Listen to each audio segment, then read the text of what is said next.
দীর্ঘ 15 বছর ক্ষমতায় থেকেও যে সংস্কারের পথে হাঁটেনি তৃণমূল, ক্ষমতায় আসার 3 মাসের মধ্যেই সেই কাজ করে দেখালো বিজেপি। নাগরিক পরিষেবা এবং প্রশাসনিক নজরদারি বাড়ানোর লক্ষ্যে এবার বড় সিদ্ধান্ত বিজেপি সরকারের।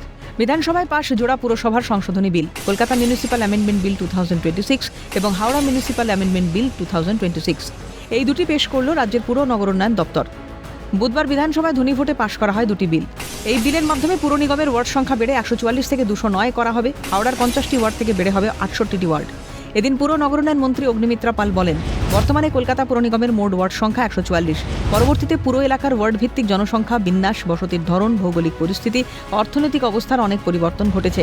এই পরিপ্রেক্ষিতেই জনসংখ্যার বিন্যাস বিবেচনা করে ওয়ার্ড সংখ্যাও পুনর্নির্মাণ জরুরি হয়ে পড়েছিল, তাই এই বিল। বর্তমানে কলকাতা পৌর নিগমের মোট ওয়ার্ডের সংখ্যা 144। কলকাতার সীমার অধীনে জোকা 1 ও জোকা 2 গ্রাম পঞ্চায়েত এলাকাগুলোকে যুক্ত করার পর 2012 সালে কলকাতা পৌর নিগমের ওয়ার্ডের সংখ্যা পুনর্নির্বাস করা হয়।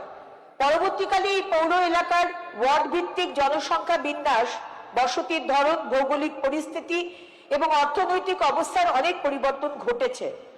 এই পরিপ্রেক্ষিতে জনসংখ্যা বিন্যাস বিবেচনা করে ওয়ার্ডের সংখ্যারও পুনর্নির্বাস জরুরি হয়ে পড়েছিল। সেই কারণেই এই বিল। এই বিষয়গুলি বিবেচনা করে কলকাতায় উন্নত নাগরিক পরিষেবা প্রদানের লক্ষ্যে কলকাতা পৌর সংস্থার ওয়ার্ডের সংখ্যা বর্তমানের 144 থেকে বৃদ্ধি করে 209 করার এবং সেই সঙ্গে প্রতিটি ওয়ার্ডের সীমানা পুনর্বিন্যাস করার সিদ্ধান্ত নেওয়া হয়েছে। এদিন তৃণমূল সরকারকে কটাক্ষ করে মন্ত্রী বলেন, তৃণমূল জমানায় সরকারি ও জনসাধারণের টাকার অপচয় হয়েছে। কলকাতায় নিকাশি ব্যবস্থা ঠিক করার নামে 5,000 কোটি টাকা খরচ করা হয়েছে। কোথায় ব্যবহার হয়েছে সেই টাকা? এখনো 2 মিনিট বৃষ্টি হলে কলকাতায় 1 হাঁটু জল জমে যায়। রাস্তাগুলির কথা তো আলাদা করে বলারই নেই।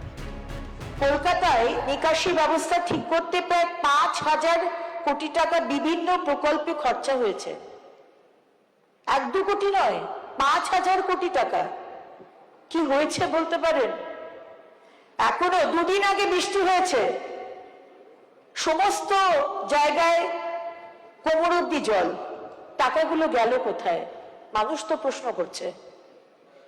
অনেকগুলো পার্কে সৌর বিদ্যুৎ প্রকল্প তৈরি করেছিলেন, কিন্তু তার কোনো রক্ষণাবেক্ষণ হয়নি।